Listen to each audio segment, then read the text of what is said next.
और देखिए, तमाम रंग तो लगातार जारी हैं जीएनटी के संग, लेकिन अयोध्या से लेकर जनकपुर धाम तक की रौनक कैसी है वो इन तस्वीरों में अब आपको नजर आएगी, क्योंकि रामोत्सव की ये रौनक है। विवाह पंचमी और ध्वजारोहण की तैयारियां जोरों पर है, भक्तों में जबरदस्त उत्साह है। इस वक्त रामनगरी की रौनक देखने वाली है। दिवाली की तरह अयोध्या को सजाया गया है। पिछले हफ्ते सरयू पूजन के बाद वैदिक अनुष्ठान शुरू हो गए थे। 5 दिन के महाउत्सव को लेकर राम भक्त झूम रहे हैं, गा रहे हैं। कल होने वाले ध्वजारोहण समारोह के लिए सभी तैयारियां पूर्ण कर ली गई हैं। प्रधानमंत्री मोदी और सीएम योगी आदित्यनाथ समेत कई वीवीआईपीज यहां पहुंचेंगे। विवाह पंचमी के मौके पर सियाराम के विवाह के उत्सव उमंग की तमाम तस्वीरें ठीक आपके सामने। उधर नेपाल के जनकपुर धाम में तिलकोत्सव की रस्में निभाई गई, यानी अयोध्या से लेकर जनकपुर तक सियाराम के विवाह की तमाम रीतियों को पूरे उत्साह के साथ निभाया जा रहा है और भक्त रामोत्सव के रंग में झूम रहे हैं। आखिर में हो भी क्यों ना, क्योंकि ये मौका ही ऐसा है।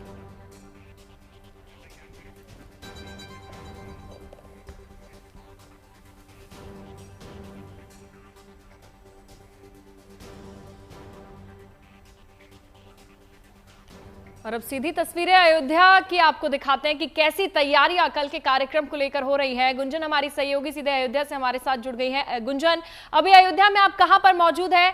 तैयारियां दिखाइएगा कल के लिए। बिल्कुल पूजा, देखिए मैं सीधे आपको तैयारियों की तस्वीर ही दिखा देती हूँ। मैं इस वक्त मौजूद हूँ राम मंदिर का जो मुख्य द्वार है, जहाँ से आम जन के जाने का रास्ता होता है, उस द्वार पे मैं मौजूद हूँ। हालांकि कुछ आज के दिन दर्शन हो रहा है, कल के दिन दर्शन पूरी तरीके से बंद रहेगा। उतनी ज्यादा लोगों की भीड़ नहीं है, क्योंकि हर तरफ बैरिकेडिंग लगा दी गई है।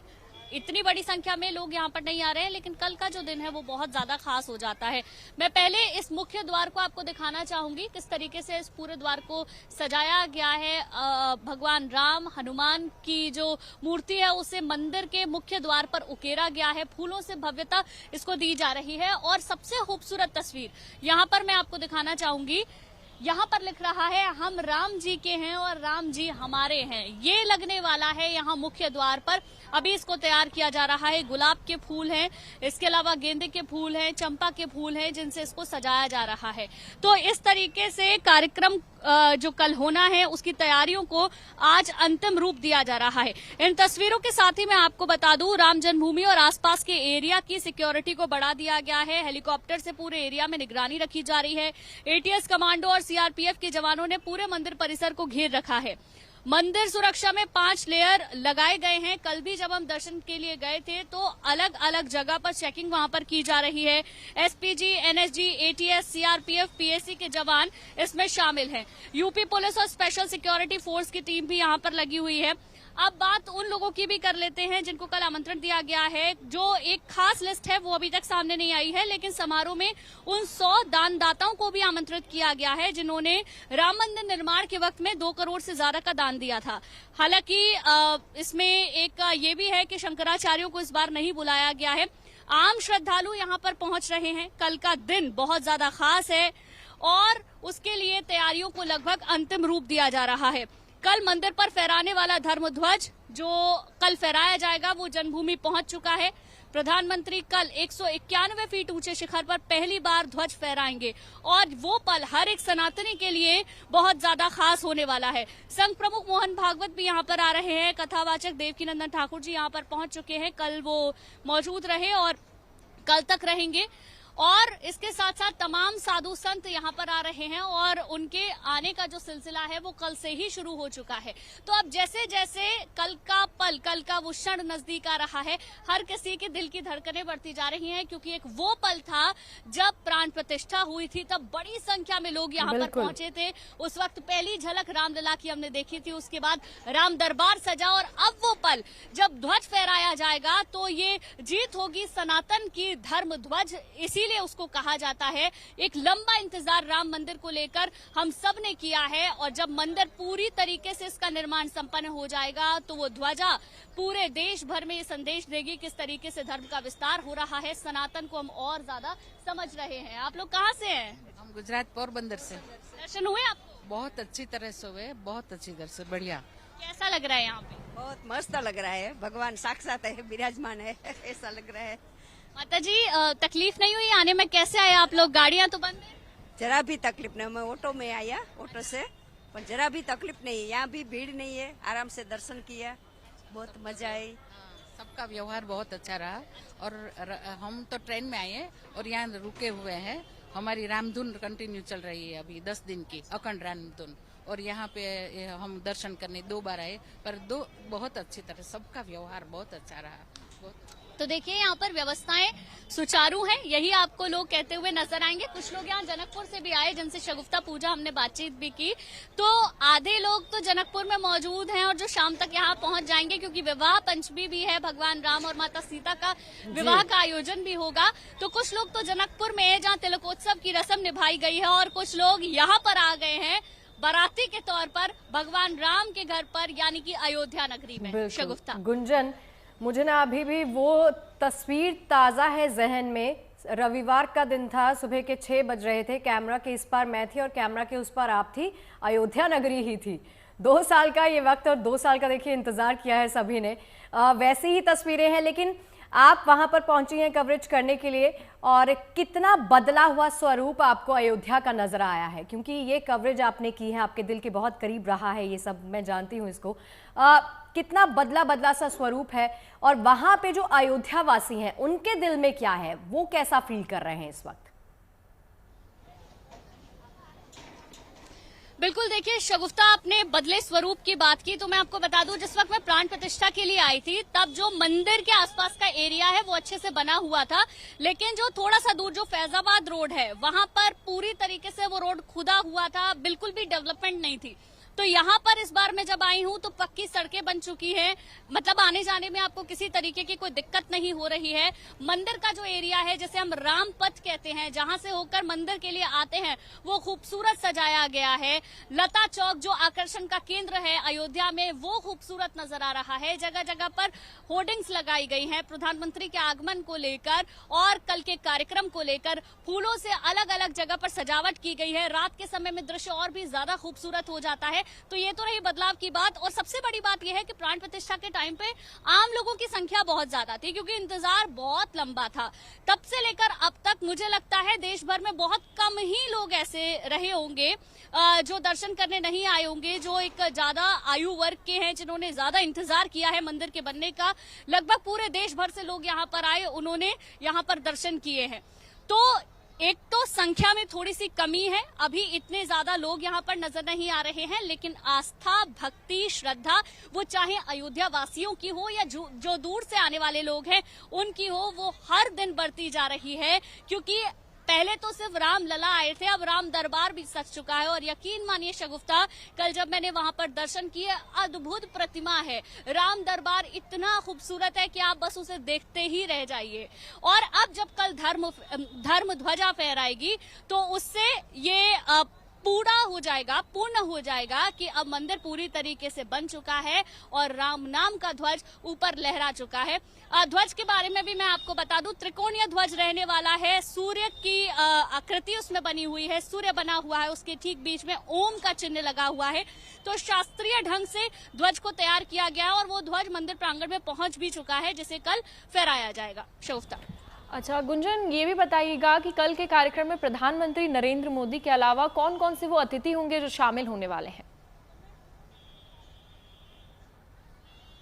बिल्कुल, देखिए पूजा साधु संत होंगे। जो एक मुख्य सूची है वो अभी नहीं आई है, करीब 8000 गेस्ट होंगे, इसके बारे में जानकारी जरूर मिल गई है। और बाकी जो शगुफ्ता का सवाल था उसमें एक चीज और मेरी अधूरी रह गई। पिछली बार जब मैं प्राण प्रतिष्ठा पे आई थी तब इतनी ज्यादा ठंड थी कि यहाँ पर मतलब अगर आप कैप भी लगाए हैं, आपने स्वेटर और कोट भी पहना तो भी आपको ठंड लग रही थी। और अभी इतनी ज्यादा गर्मी है कि वो लग ही नहीं रहा है कि नवंबर का महीना चल रहा है, इतनी तेज धूप यहाँ पर है। और ऐसे में श्रद्धालु उस वक्त भी नजर आ रहे थे और आज के वक्त में चाहे गर्मी कितनी भी ज्यादा है, लोग यहाँ पर आ रहे हैं, दर्शन कर रहे हैं। बिल्कुल, चलिए गुंजन लौटते हैं आपके पास, लेकिन इस बीच में ये भी कहूंगी, चलिए ठंड नहीं है लेकिन फिर भी अपना ख्याल रखिए, क्योंकि आउटडोर्स में कितनी मुश्किल होती है ये हम भी समझते हैं। चलिए लौटते हैं आपके पास, तस्वीरें आप दिखाइएगा। लेकिन अयोध्या की बात कर रहे हैं तो अयोध्या में कल होने वाले ध्वजारोहण की तैयारी पूर्ण हो चुकी है। पूरी रामनगरी को दुल्हन की तरह सजाया गया है। इस ऐतिहासिक पल के साक्षी बनने को लेकर खासे उत्साहित हैं राम भक्त और उनके भजन गाकर कर रहे हैं प्रभु श्री राम को याद।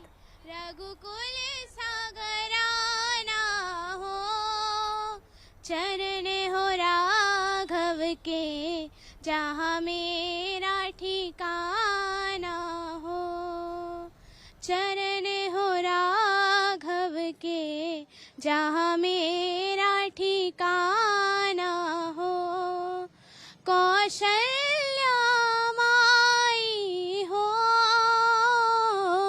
लक्ष्मण सा भाई हो, और लव कुश के जैसा हमारी संतान हो, नगरी हो अयोध्या सी, रघुकुल सागराना हो, चरण हो राघव के जहाँ मेरा ठिकाना हो, चरण हो राघव के जहाँ मेरा ठिकाना हो।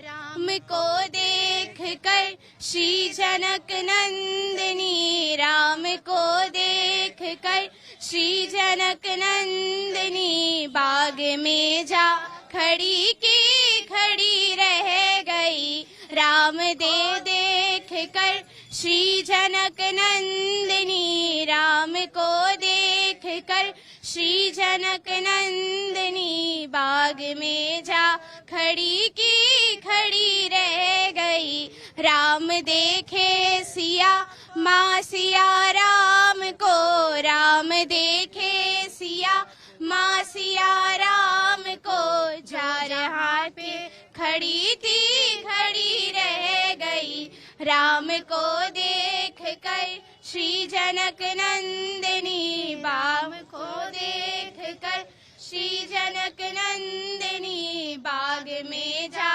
खड़ी की खड़ी रह गई, थे जनकपुर गए देखने के लिए, थे जनकपुर गए देखने के लिए, सारी सखियां झरोखन से झांकन लगी, सारी सखियां झरोखन से झांकन लगी, देखते ही नजर मिल गई दोनों की, देखते ही नजर मिल गई दोनों की, जो जहाँ थी खड़ी की खड़ी रह गई, राम को देख कर श्री जनक नंदिनी, राम को देख कर श्री जनक नंदिनी, बाग में जा खड़ी की खड़ी रह गई, राम में जा खड़ी की खड़ी रह गई। बोलो जय श्री राम, जय श्री राम, जय श्री राम, जय जय श्री राम। राम जी की निकली सवारी, राम जी की लीला है न्यारी नारी, राम जी की निकली सवारी, राम जी की लीला है न्यारी, एक तरफ लक्ष्मण एक तरफ सीता, बीच में जगत के पालनहारी, राम जी की निकली सवारी, राम जी की लीला है न्यारी न्यारी, राम जी की निकली सवारी, राम जी की लीला है न्यारी। और ये अयोध्या का आपने नजारा देखा कि लोग वहां के अभी भी काफी ज्यादा उत्साहित हैं। हालांकि कार्यक्रम ध्वजारोहण का कल होने वाला है। हमारी सहयोगी गुंजन हमारे साथ जुड़ी हुई है। गुंजन, ये बताइएगा कि कल होने वाले कार्यक्रम में उससे पहले क्या कोई भजन कीर्तन या फिर कोई विशेष पूजा निर्धारित की गई है ध्वजारोहण से पहले? बिल्कुल, देखिए जब प्रधानमंत्री यहाँ पर आएंगे तो 7 जगहों पर सांस्कृतिक कार्यक्रमों का आयोजन होगा उनके स्वागत के लिए। 501 बटुक ब्राह्मण होंगे जो कि स्वास्ति वाचन करेंगे। तो पूरा शास्त्रीय तरीके से ध्वज लगाया जाएगा। कल जब देवकीनंदन ठाकुर जी से भी हमारी बातचीत हुई थी ध्वज को लेकर, तो शास्त्रों में इसका विशेष महत्व बताया गया है। जब धर्म ध्वजा फहराई जाती है तो उसकी एक परंपरा है जिसे निभाया जाएगा। जैसा कि मैंने बताया, स्वास्ति वाचन होगा। 501 बटुक अशोक ब्राह्मण, जो अंदर से तस्वीरें आएंगी उसमें आप देख पाएंगे। तो कार्यक्रम को लेकर तैयारियां पूरी की गई हैं। प्रधानमंत्री के स्वागत से लेकर उनकी सुरक्षा, साथ ही साथ धर्म और आस्था को सहेजे हुए तमाम ये अयोध्या वासी और यहाँ आने वाले श्रद्धालु, उनको ध्यान में रखते हुए आपके भी पास धर्म बिल्कुल आप अपनी बात को कंटिन्यू कीजिएगा। गुंजन, आती हूँ आपके पास। देखिए, कल होने वाले ऐतिहासिक ध्वजारोहण के साक्षी बनने कथावाचक देवकी नंदन ठाकुर अयोध्या पहुंचे हैं, जिसका जिक्र किया है गुंजन ने। खास बातचीत भी की है, वो सुनाते हैं आपको। राम की नगरी अयोध्या में मैं इस वक्त मौजूद हूं और राम मंदिर के साथ साथ पूरी राम नगरी की छटा अद्भुत है, क्योंकि बड़े बड़े संत यहां पर पहुंच रहे हैं। मेरे साथ में मौजूद हैं देवकी नंदन ठाकुर जी महाराज। महाराज जी, बहुत बहुत स्वागत है। बहुत बहुत धन्यवाद आज तक का। सबसे पहले तो पहला सवाल मेरा यही है आपसे, धर्म ध्वज क्या महत्व है इसका? कितना बड़ा दिन है हर एक सनातनी के लिए विवाह पंचमी का? देखिए, विवाह पंचमी तो हम लोगों के लिए, सभी सनातनियों के लिए बहुत महत्वपूर्ण है और बहुत बहुत शुभकामनाएं। आप सभी को बहुत बहुत बधाई भगवान सीताराम जी के विवाह महोत्सव की। और आज ही के दिन राम मंदिर के ऊपर ध्वजारोहण हो रहा है। इस ध्वजारोहण का स्कंद पुराण में, गरुड़ पुराण में बहुत बड़ा महत्व है। यहाँ तक कहा गया है, जो भी इस ध्वजारोहण का लोकार्पण करता है, वहाँ पधराता है अथवा उसका दर्शन भी करता है, तो दर्शन मात्र से भगवान के धाम में उसे स्थान प्राप्त होता है और वो निर्भय हो जाता है। उसे कभी शत्रु परास्त नहीं कर सकते हैं। अगर निश्चल मन से उस ध्वजा को वहां पर शोभित शोभामान प्राप्त कराया जाए, उनको अर्पित किया जाए और हम उनका दर्शन भी निर्मल मन से कर लें, तो हम कभी किसी शत्रु के द्वारा परास्त भी नहीं होंगे और हमें भगवान के धाम की, भगवान की कृपा भी प्राप्त होगी, भगवान का धाम भी प्राप्त होगा। इतना बड़ा फल है इस ध्वजारोहण का। प्राण प्रतिष्ठा हो चुकी है, मंदिर का निर्माण पूरा हो चुका है और धर्म ध्वजा फहराने के साथ ये पूरे विश्व में पता चल जाएगा कि राम मंदिर बन के तैयार है। आपको लगता है राम राज्य आ गया है? नहीं, राम राज्य की तैयारी हो गई है, आया तो नहीं अभी। राम राज्य जब आ जाएगा तो उसकी शुरुआत है, ये कदम है। और भगवान ने बड़ा हम लोग सभी सनातनियों पर कृपा करके ये समय दिया है कि हमारे देश को प्रधानमंत्री मोदी जी मिले। मोदी जी जैसा प्रधानमंत्री इस देश को देके जो गौरवान्वित होता है सरयू में स्नान करते समय, गौरवान्वित होता है केदारनाथ के दर्शन करते समय, गौरवान्वित होते हैं जब वो राम जी के मंदिर की पूजा करते हैं। और ध्वजारोहण वो चाहे तो दिल्ली से भी कर सकते थे, लेकिन नहीं, मैं स्वयं जाऊंगा। निश्चित तौर पर प्रत्येक धर्म का सम्मान करते हैं वो, लेकिन अपने धर्म का प्राण से अधिक उसकी रिस्पेक्ट करते हैं और उसका पालन करते हैं, जीवन में उसका दर्शन भी कराते हैं, जो बहुत जरूरी है। तो क्या आपको लगता है कि सनातन की जागृति अब आमजन में भी हो रही है? देखिए, हम तो आपसे एक प्रार्थना कर रहे हैं, आज तक वालों से भी प्रार्थना कर रहे हैं, अगर दिखा सको तो दिखाओ इनको। हम तो प्रधानमंत्री मोदी जी से भी निवेदन कर रहे हैं। प्रारंभ से ये बात चली है, अयोध्या, काशी, मथुरा, यहाँ ध्वजारोहण हो गया है, अगला ध्वजारोहण मथुरा में होना चाहिए। सभी सनातनियों की मांग है और हम ठहरे ब्रजवासी, हम तो यही चाहते हैं कि आज के दिन ये प्रार्थना करते हैं कि अयोध्या के ध्वजारोहण के समय ये संकल्प सभी सनातनी ले लें और प्रधानमंत्री जी भी ले लें कि अगला जो ध्वजारोहण होगा वो मथुरा में होगा और तब तक अयोध्या को भी मांस मदिरा मुक्त कर दिया जाए और मथुरा और ब्रज को भी मांस मदिरा मुक्त कर दिया जाए। राम राज्य की शुरुआत है, सभी तीर्थों को मांस मदिरा से मुक्त कर दो तो इससे बहुत अच्छा कार्य हो जाएगा। एक आखिरी सवाल और महाराज जी, आप हमेशा अपनी कथाओं में कहते हैं हिंदू दिखो मत हिंदू बनो, क्या तात्पर्य है इसका? इसका तात्पर्य ना, हम लोग फेसबुक पे बोल दिए हम हिंदू हैं, इसमें हम लोग सोशल मीडिया में बोल दिए हिंदू हैं, और जब हिंदुत्व की जरूरत होगी, हिंदुत्व को जरूरत होगी आपको, पहले तो मैं अपने जीवन में उतारूं। हिंदुत्व क्या है? माथे पे तिलक हो, सर पे सिकाओ, हाथ में कलावा हो, मुख में भगवान का नाम हो, परोपकार हो, हम दूसरों की सेवा करें, हम दूसरों की हेल्प करें और अपने धर्म को छोड़कर अन्य किसी धर्म में निष्ठा न रखें, अपने ही धर्म में निष्ठा रखें। आदर सबका करें, अपमान किसी का ना करें, लेकिन अगर रक्षा करनी है तो अपने धर्म, अपनी संस्कृति की रक्षा करें, अपने बच्चों को सनातनी बनाएं। सबसे पहले बात तो अपने जीवन से मांस मदिरा मुक्त हो जाइए, फिर अपने माँ बाप को रोने मत दीजिए, अपने माँ बाप को इतना आदर दीजिए, इतना आदर दीजिए कि वो बैकुंठ जाना ना चाहें आपके प्यार को देखकर। ये है धार्मिक दिखना नहीं है, धार्मिक बनना है। और जिस दिन हम धार्मिक बन जाएंगे उस दिन हमारे घर में तो रामराज आ ही जाएगा। धन्यवाद। चलिए, बहुत बहुत धन्यवाद। ये थे देवकी नंदन ठाकुर जी महाराज हमारे साथ। जिन्होंने सनातन पर कई बड़ी और अहम बातें कही। उन्होंने कहा कि राम राज्य की शुरुआत हो चुकी है। कैमरामैन शैलेंद्र के साथ Gunjan Dixit, good news today. Shri Ram की नगरी अयोध्या में इस वक्त हम मौजूद हैं और अयोध्या की रौनक देखते ही बन रही है, क्योंकि प्राण प्रतिष्ठा के बाद अब वो पल आ चुका है जब राम मंदिर का निर्माण पूरी तरीके से हो चुका है। और हमारे साथ इसी पर बातचीत करने के लिए बापू चिन्मयानंद जी महाराज हैं। बहुत बहुत स्वागत आपका जी। जय श्री राम, जय श्री कृष्ण। सबसे पहले तो मैं यही समझना चाहूंगी, देखिए हम सब ने इंतजार किया है लंबा राम मंदिर के बनने का। मंदिर बन गया, प्राण प्रतिष्ठा हो गई, अब ध्वज लहराना है। क्या इसका महत्व है हमारे शास्त्रों में? देखिए, जब ध्वजारोहण होता है इसका मतलब है कि पूरी तरह से अब हमने कंट्रोल कर लिया है। जब पुराने समय में युद्ध होता था तो जब हम किसी भी युद्ध में जाते थे तो ध्वजा गाड़ने का मतलब होता था कि उस राज्य पर पूरी तरह से आधिपत्य हो जाना। तो अब ध्वजारोहण का मतलब है कि पूरे राष्ट्र में राम जी का ही राज्य अब आरंभ हो रहा है।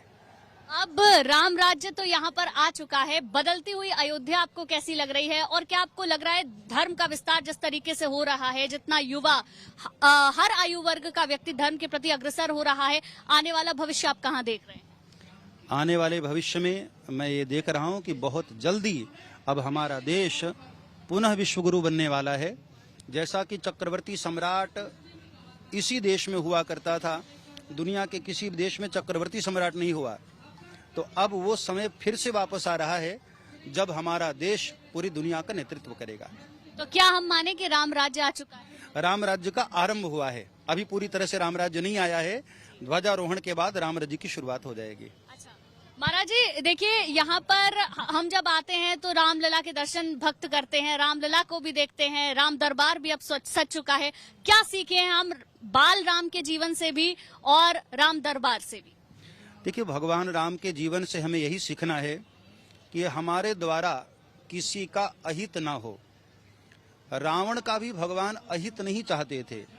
काजु हमार तास हित होई, दुश्मन का भी अहित नहीं चाहते थे।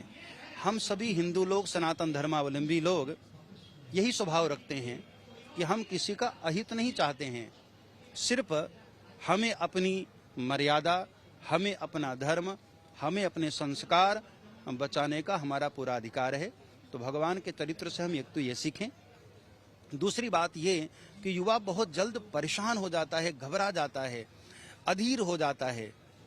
14 वर्ष के वनवास के बाद फिर भगवान को सत्ता मिली थी। सुबह भगवान राजा बनने वाले थे और अचानक से संदेश आया कि आपको वनवास पर जाना है। तो प्रसन्नताम या नगताभिषेक तस्ततः न ममले वनवास दुखतः। भगवान राजा बनने में बहुत ज्यादा उत्साहित भी नहीं थे और वनवासी होकर के बड़े ज्यादा उदास भी नहीं हो गए। तो देश के युवाओं से जो भी यहाँ पर अयोध्या में आते हैं उन्हें जरूर ये सीखना चाहिए कि हम बहुत जल्द हताश और निराश न हो जाएं। बार बार प्रयास करें, पुनः हमारे हाथ में सत्ता आएगी और पुनः हम राजा बनेंगे। क्या बात है, बहुत बहुत धन्यवाद आपका महाराज जी बातचीत करने के लिए और इतना अच्छा संदेश उन तमाम दर्शकों को देने के लिए। और यहाँ जो राम की नगरी में मौजूद हैं हम जैसे युवा और भी यहाँ पर लोग, बहुत बहुत शुक्रिया आपका। और अब आपको उदयपुर लिए चलते हैं, जहां पर हुई एक शाही शादी सुर्खियां बटोर रही है। इस शादी में डोनाल्ड ट्रंप के बेटे के साथ साथ ही बॉलीवुड की तमाम बड़ी हस्तियां पहुंची। कल शादी की रस्में पूरी होने के बाद रात में रिसेप्शन पार्टी में जेनिफर लोपेज का शानदार धमाकेदार डांस देखने को मिला। और इससे पहले माधुरी दीक्षित ने भी अपने परफॉर्मेंस से वहां पर मौजूद हर दर्शक का दिल जीत लिया।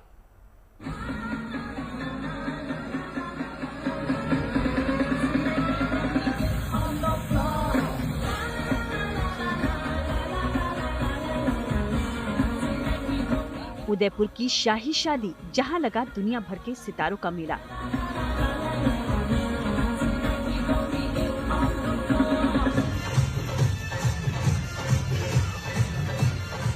स्टेज पर दिखी सुपरस्टार्स की बेहतरीन परफॉर्मेंस।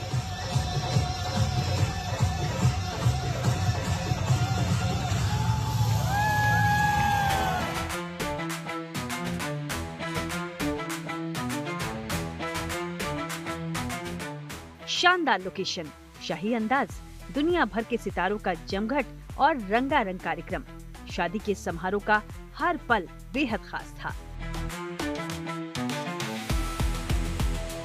रविवार के दिन अमेरिकी अरबपति कारोबारी रामा राजू मंटेना की बेटी नेत्रा मंटेना ने वैदिक मंत्रोच्चार के बीच वामसी गढ़ी राजू का हाथ थाम लिया। उदयपुर के जगमंदिर पैलेस में पारंपरिक रीति रिवाज से शादी की रस्में पूरी की गयी। शादी संपन्न होने के बाद उदयपुर के सिटी पैलेस के जनाना महल में रिसेप्शन शुरू हुआ और इस रिसेप्शन पार्टी स्टेज पर जलवा बिखेरा अमेरिकी सुपरस्टार जेनिफर लोपेज ने।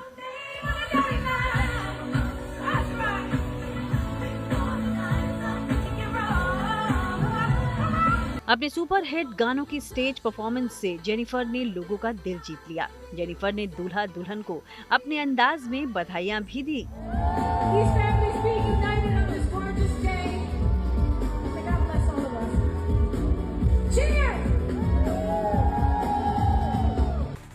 उदयपुर में इस शादी की रस्में 3 दिनों से जारी थी। पहले दिन से ही ये शादी सुर्खियों में आ गई, जब झीलों के शहर में दुनिया भर से मेहमानों के आने का सिलसिला शुरू हुआ। इस शादी में शरीक होने के लिए अमेरिकी राष्ट्रपति डोनाल्ड ट्रंप के बेटे डोनाल्ड ट्रंप जूनियर अपनी गर्लफ्रेंड के साथ उदयपुर पहुंचे। डोनाल्ड ट्रंप जूनियर शादी के हर कार्यक्रम में बड़े शौक से शामिल हुए। बॉलीवुड के तमाम बड़े चेहरे इस शादी में शामिल होने के लिए उदयपुर पहुंचे तो पूरे शहर में गहमा गहमी बढ़ गई। Nora Fatehi, Varun Dhawan, Shahid Kapoor, Kriti Sanon, Janhvi Kapoor, Jacqueline Fernandes और साउथ के सुपरस्टार रामचरण समेत बॉलीवुड के तमाम सितारों ने शादी के इस कार्यक्रम की रौनक बढ़ा दी।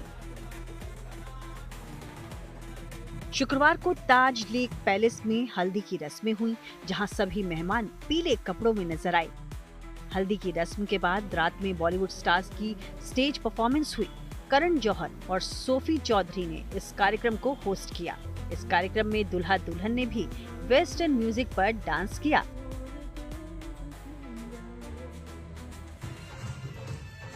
शाही वेडिंग की मेहंदी नाइट में माधुरी दीक्षित ने भी अपने धमाकेदार परफॉर्मेंस से पूरे माहौल में अलग ही रंग भर दिया।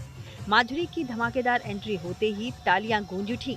माधुरी ने कई मशहूर फिल्मी गीतों पर अपनी कला का हुनर दिखाया।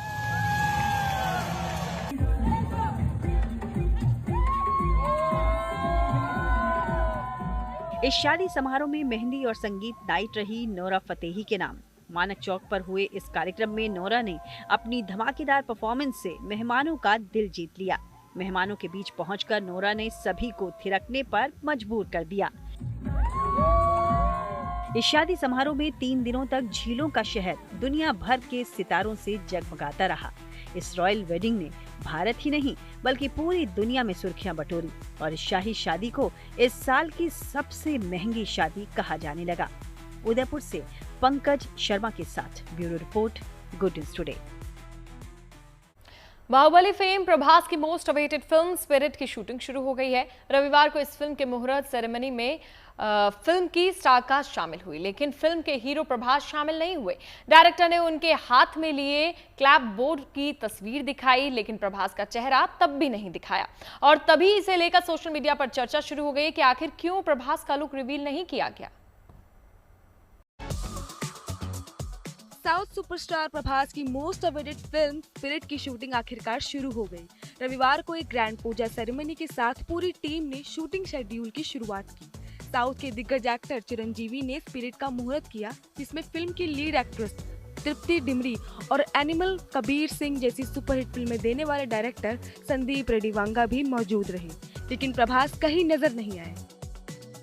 सवाल उठता है कि इतनी बड़ी फिल्म फ्लोर पर आए और फिल्म का हीरो ही मुहूर्त सेरेमनी से नदारद रहे। क्या इसकी कुछ खास वजह थी? क्या प्रभास वाकई कहीं और बिजी थे या फिर उन्हें ओपनिंग सेरेमनी से दूर रखना डायरेक्टर की सोची समझी रणनीति का हिस्सा थी? ऐसा इसलिए कि फिल्म के डायरेक्टर संदीप रेड्डीवांगा ने स्पिरिट का क्लैप बोर्ड लिए प्रभास के हाथों की एक तस्वीर शेयर की, लेकिन प्रभास का चेहरा यहाँ भी नहीं दिखा। प्रभास की इस झलक के साथ संदीप रेड्डीवांगा ने कैप्शन में लिखा, डियर फैंस, मुझे लगा कि प्रभास अन्ना के हाथ ही आप सभी को एक्साइटेड करने के लिए काफी थे, इसलिए इस मुहूर्त के दिन मैं आपके लिए पोस्ट कर रहा हूँ। ग्रेटिट्यूड और प्यार के साथ, स्पिरिट। फिल्म के मुहूर्त से प्रभास का लुक रिवील न करने की वजह का अब तक खुलासा नहीं हुआ है। संदीप रेड्डीवांगा ने ये सुनिश्चित किया कि किसी भी तस्वीर में प्रभास का नया लुक ना दिखे। माना जा रहा है कि डायरेक्टर का इरादा अभी प्रभास के लुक को सीक्रेट रखने का है। जिस पर से पर्दा सही समय आने पर हटाया जाएगा ताकि फिल्म को लेकर दर्शकों की एक्साइटमेंट और बढ़ाई जा सके। हालांकि एक्साइटमेंट तो सोशल मीडिया पर फिल्म के क्लैपबोर्ड के साथ ही शुरू हो गई है। एक्टर रजत बेदी ने पोस्ट कर रिएक्ट करते हुए लिखा, इस ब्लॉकबस्टर फिल्म को देखने के लिए इंतजार नहीं कर सकता। एक्ट्रेस तनिषा मुखर्जी ने लिखा, वो एक्साइटेड है अगर उन्होंने आपकी फिल्म स्पिरिट पर पकड़ बनाई हुई है। वहीं एक फैन ने प्रभास के लिए लिखा, रोंगटे खड़े करने के लिए उनका हाथ ही काफी है। तो किसी दूसरे फैन ने कमेंट किया, हाइप बनाने के लिए उनकी परछाई ही काफी है। इसके अलावा एक फैन ने कहा, स्पिरिट 2000 करोड़ी फिल्म लोड हो रही है। स्पिरिट से प्रभास का लुक भले ही अभी रिवील नहीं किया गया है, लेकिन फिल्म में प्रभास एक पुलिस अधिकारी की भूमिका निभा रहे हैं। इसका हिंट खुद डायरेक्टर ने करीब 1 महीने पहले प्रभास के बर्थडे पर दिया था। संदीप रेड्डी वांगा ने अपने इंस्टा अकाउंट पर हिंदी समेत 5 भाषाओं में फिल्म का एक ऑडियो क्लिप पोस्ट किया था, जिसे सुनने पर अंदाजा लगाया जा सकता है कि प्रभास फिल्म में पुलिस अधिकारी का रोल निभा रहे हैं, जिन्हें किसी वजह से प्रकाश राज की जेल में कैदी के रूप में लाया गया है। खाली तख्ती दो इसको, डिटेल्स लिखो और लेफ्ट राइट सेंटर हर एंगल से फोटो निकालो। संदीप रेड्डी वांगा के डायरेक्शन में बन रही फिल्म स्पिरिट एक एक्शन ड्रामा फिल्म है, जिसमें प्रभास के अलावा तृप्ति डिमरी, विवेक ओबरॉय और प्रकाश राज जैसे नामचीन कलाकार हैं। स्पिरिट की रिलीज डेट सामने नहीं आई है, लेकिन माना जा रहा है कि फिल्म 2026 के आखिर में सिनेमाघरों में दस्तक दे सकती है। Bureau report, good news today.